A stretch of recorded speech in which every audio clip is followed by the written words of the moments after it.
We're looking forward to having a wonderful conversation and discussion with you. Good luck to you. Unmute. There you go. My name is Candida Steele, and I'm retired as a judge on the U.S. Civilian Board of Contract Appeals, and I've been doing this program for 20 years, so it's a great pleasure to be here. And I'm Mike Miles from Birmingham, Alabama. Your state has contributed one of the premier judges in this competition, Judge Leeson, to this competition. She usually judges Unit 1 because most of the rest of us wouldn't even try to judge Unit 1. I know I wouldn't. I would stay as far from that as I possibly can. And some students have been a little scared of her over the years because they didn't know her. The four of you don't look scared of us one bit. I don't think you're a bit frightened by us. So we can't wait to hear you and let you teach us stuff that you usually do. Judge Chen. Thank you. Please introduce yourselves and your teachers. Hello, judges. We're Unit 4 from Grant High School in Portland, Oregon. My name is Sam Hiller. I'm Ciela Capage. I'm Gabe Frank. And I'm Liam Martin, and our teacher is Miss Angela DePasquale. Thank you for having us today. Our pleasure. The question is number 2 and reads as follows. Members of Congress are not only legislatures, but they, quote, are also inquisitorial and should meet frequently to inspect the conduct of the public officers, close quote. How effectively do you believe Congress has used its investigatory power? Explain the differences, if any, between Congress's power to investigate and the power of oversight. Which power, in your opinion, is more significant? How effectively do you believe Congress has used its oversight powers? You may proceed. Thank you. Although the Constitution never mentions investigations or oversight by name, the Constitutional Convention's Committee of Detail described Congress as the grand inquest of the nation. And in 1791, before the Bill of Rights had even been ratified, the House investigated General St. Clair's military disaster at the hands of the Northwestern Indian Confederacy. Confused by the loss, the Second Congress authorized a committee to call for such persons and papers as may be necessary to assist their inquiries. This was a first congressional investigation, using tools like hearings and the subpoena power. Famous investigations have exposed the conduct of public officials, but Congress more frequently uses investigations to gather legislative information, like in the recent monopoly hearings of tech giants. Congress has, overall, used its power to investigate effectively. Many investigations like Teapot Dome uncover corruption and are essential to proper leadership and public confidence in government. As the Supreme Court noted in Watkins v. United States, the power is inherent in the legislative process. It encompasses inquiries concerning the administration of existing laws as well as needed laws. The Watergate investigation, for example, helped to produce the Government in the Sunshine Act. Investigations gather information not otherwise available to Congress, but because the power is implicit, gauging their effectiveness can be difficult. For example, when General MacArthur was abruptly fired by President Truman during the Korean War, Congress investigated thoroughly to ensure he had been removed fairly. Military officials testified MacArthur's war strategies were reckless and Truman had acted correctly. This information changed public opinion about MacArthur. Investigations are just one part of a broader and more significant power, congressional oversight. Oversight spans everything: confirmations, impeachment, appropriations, and inquiry. Being generalist, Congress's effectiveness in oversight depends on its ability to obtain information. Subpoenas are one of Congress's most essential tools for this, but may become toothless. Resisting subpoenas dates back to George Washington. He concluded the president can refuse to documents in the interest of national security. President Nixon tested this and lost in United States v. Nixon. The Supreme Court ordered production of the Watergate tapes, holding that documents or testimony key to a criminal investigation do not fall within executive privilege. But most recently, the DC Circuit Court of Appeals has held in House Judiciary v. McGahn that the House lacks a cause of action to enforce a subpoena in federal court. This decision is set for hearing en banc May 19th, but in the meantime makes investigations extremely difficult. Woodrow Wilson in Congressional Government wrote, "Quite as important as lawmaking is the vigilant oversight of administration." But the effectiveness of oversight is still hard to quantify. For example, President Andrew Johnson opposed every effort to integrate the newly freed slaves into the life of the nation. When he ignored the Tenure in Office Act, Congress impeached him because he refused to take care that the laws be faithfully executed. Johnson was not convicted, but impeachment defanged him and his efforts to block Reconstruction. Although today the power of oversight faces increased polarization that makes it even more difficult to determine what is a success, we believe the Committee of Detail correctly foresaw that Congress would be the grand inquest of the nation. Thank you. We are ready for your questions. Lovely job. Now, one point you mentioned in your opening remarks was the process of oversight and investigation is essential to public confidence.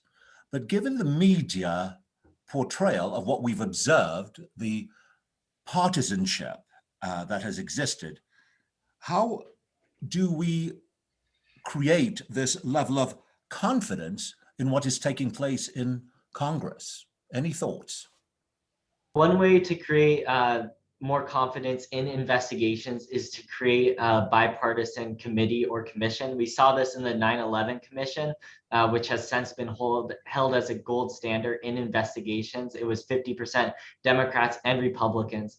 And now in the January 6th committee that Speaker Pelosi wants to create, one of minority leaders, Kevin McCarthy, demands of many is to have the committee be bipartisan. It's also worth noting that committees and commissions themselves, and hearings in particular, are part of the process of bringing the public into the information. Now that hearings are televised and put on the internet for anyone to view, it's become more and more easy for anyone with access to C-SPAN to see the goings on of the government, and that only happens through investigations. What do you think has negatively impacted Congress because of that? You've just expressed that that's a good thing. What problems has it caused? It has definitely caused a problem in Congress people wanting to create a show of investigations. We saw this most infamously in the McCarthy hearings, which was televised across the nation, where he famously witch hunted communists in the State Department and Army. And we have also seen this recently in investigations like Benghazi, in which, again, Representative Kevin McCarthy admitted later that it was You mainly— repeat that? We missed that sentence, Gabe. You froze for a minute. Oh, it has also been seen recently in Benghazi with Representative Kevin McCarthy again saying that it was used to attack Hillary Clinton's campaign later on. Okay, thanks. Yeah, to clear up the McCarthy hearings, I guess it's important now to say which McCarthy we're talking about when we talk about how hearings work. Follow Judge Steele's and Judge Chin's remarkable questions to investigation of their own members. How effective and how consistent has Congress been in reviewing the activities of their own membership in recent days? Generally, the investigation of members of Congress has fallen to the Justice Department. We're seeing that currently, actually, with the very large headline going on. Currently, though, it has been less effective due to partisanship, the review of its own members. We see there is the Senate and House ethics committees, which has been done famous investigations in the past. Recently, they've done like Steve King and Al Franken, and right now it is investigating Matt Gaetz. They let Mo Brooks off. He's from my state. They let, he went up the street and incited a riot and told hundreds of people to go up the street and invade the building and threaten the members, including the chamber that he sits in. And they took Marjorie Taylor Greene off her committees. They're going to take Matt Gaetz to court, but Mo Brooks didn't get a slap on the wrist. How do you let somebody that does that? Was it just political that they didn't go after him? I think it might have. I think it definitely was political. Article 1, Section 5 of the Constitution allows each house to make their own rules. In that, the ability for the House and the Senate to set up majority and minority leaders allows for not only this issue to happen, but a lot of other things within the functioning of Congress.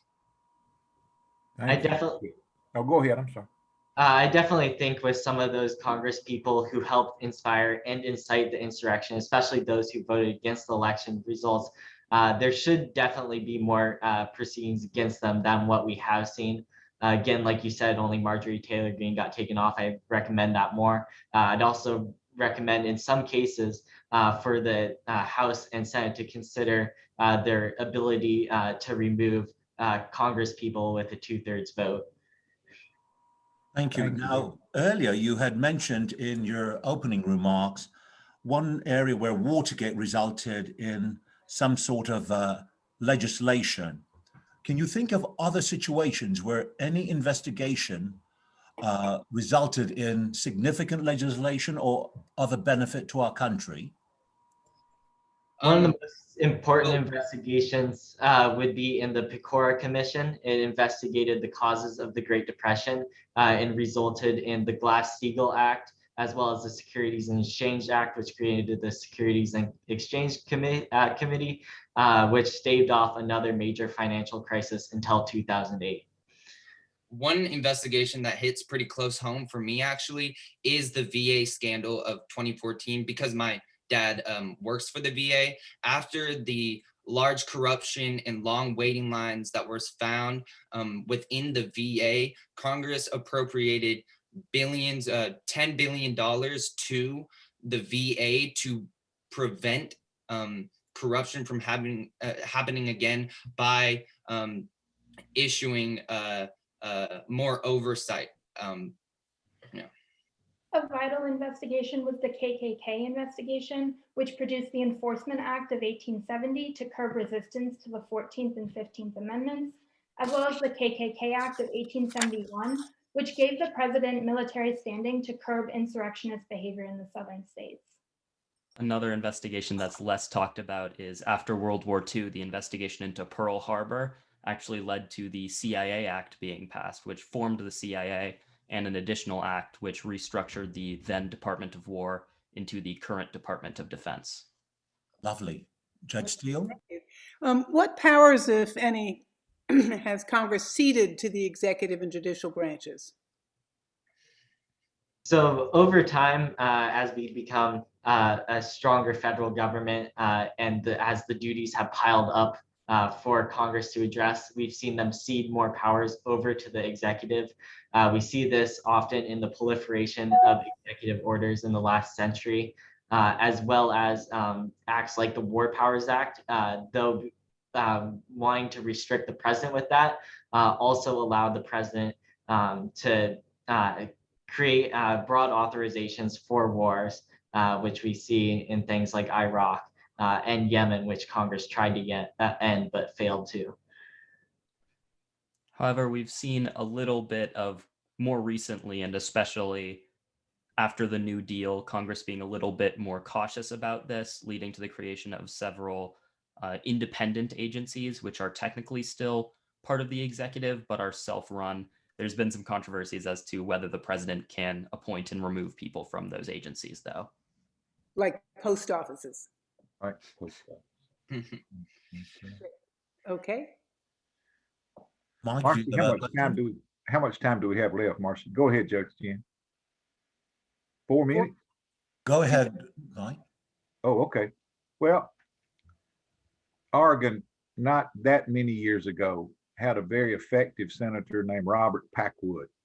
He'd been in the Senate a long time. He had a lot of seniority. He was chair of the Finance Committee, but he had some personal issues. And the members of the Senate went to him and told him, please don't make us investigate you. And he resigned. Richard Nixon was going to fight, and the senators went up Pennsylvania Avenue and said, you don't have the votes. And he resigned. And now people fight to the death. We talk sometimes about the loss of civility in this age. Has the loss of civility infected our ability to investigate and at times straighten out individuals and agencies now? I think it most definitely has infected the ability for Congress to investigate ever since the the notion that Newt Gingrich set, we have seen just in government in general, not only investigations, less respectful deliberation with senators like Matt Gaetz drumming up a lot of stuff in hearings. I would push back on that a little bit in saying that even though we have lost some civility, we've seen investigations like the House Committee on Un-American Affairs, which results in things like the Communist Control Act or the McCarran Internal Security Act, which are later found unconstitutional in cases like United States v. Roble. So we have seen really overstretching and lack of civility against certain groups throughout our history. It's not something completely new. And that is time. Lovely. Thank you very much. Great job. And the judges will now give you some feedback. Lovely. Judge Steele, do you wish to go first, please? Okay. I thought you did a really lovely job. I enjoyed many of your comments about resisting subpoenas, about the hearings about the tech giants was wonderful. The McGahn and enforcement of the McGahn subpoena. I'd like to hear more about the 519 hearing. I mean, I'll be looking for that. Thank you. And your VA reference in the KKK Act. But the one thing that I just want to let you all know, first of all, I hope you do absolutely a wonderful job of incorporating this experience into your lives. I'm sure you will because you have had an experience that you probably couldn't have anticipated, except you've been at the school, so you've seen everybody else going through it. But I'm sure you'll be absolutely wonderful citizens, and I'm very happy that you're training yourselves as well as you are. I just wanted to let you know, or just make a comment about your comment about impeaching Andrew Johnson. My great-great-grandfather represented Johnson in the impeachment trial, and thankfully he succeeded. I'm not sure that the country succeeds as a result, but for my grandfather, he did. He also represented Dr. Mudd just before he represented Johnson. Lovely. In the Lincoln Mike, would you like to go ahead, please? Yes, sir. Dr. Mudd and President Johnson's families are still having to pay Canada's family legal fees from all of that experience. It takes a long time to get that kind of. Well, I do. I represent Dr. Mudd now. Do you? Sure enough. I didn't know that. That's As pretty. co-counsel with my great-great-grandfather. That's pretty cool. I love that. She told me that before, but I hadn't heard that in a long time. Two things real quick. The history, Liam, I think you had the first sentence. Ain't nobody today gonna go farther back in the history of how investigative practices started than you did. You can't go back farther than that. You hit that note to begin with, and that let everything else fall into context. And I thought that was a great start. Second, this is the 8th group we've heard today, and you managed to cite, Judge Tien, I would say 4 or 5 cases maybe that we had not heard mentioned throughout the day, and I always appreciate that. The final thing I'd say very quickly, and then I'll yield to our chairman. Of all the things that you could do, and Judge Steele is right, all 3 of us, 4 of us, counting Marcy, pray that you will take leadership positions. You're obviously primed to do that. Angela has put you in a position where you can do just about anything you want. You may not rewrite the Constitution. You may not change the rules of order in the House or Senate. Bring us back to civility. I haven't seen anywhere near enough of that in a long time. And I think if we could just be civil with each other again, way more than used to talk about the need for civility. And if you could turn the fire down under some of this stuff, still have high standards, but make us talk to each other and work together again. And sometimes when we have to investigate, make that process work better. You will have provided a real service to us, and we will give, the 3 judges will give ourselves the entire credit for anything that you accomplished. Thank you. Thank you. Wonderful job. Wonderful job. I appreciate the examples you provided, how enlightening. Particularly, Mr. Martin, please thank your father for his service and for bringing to bear how important the investigative process applies to us as ordinary citizens in our country and the impact it can have as well. What you have helped to identify is that there is room for improvement, which is the nature of the question. You have provided an encyclopedic review of what is the history of the process of investigation and oversight. You have educated us quite well on the direction we can go. I would suggest to you that in terms of what has been said, it is your generation who will help to restore the grandeur of what the framers intended, to make sure that it is for we the people that we have these officials serving in their various capacities. And your ability to effect that change will be in part a result of how prepared you are. So prepare yourselves well to make our future much brighter. Wonderful job. Thank you for the privilege of presiding over this exercise. Good luck to you.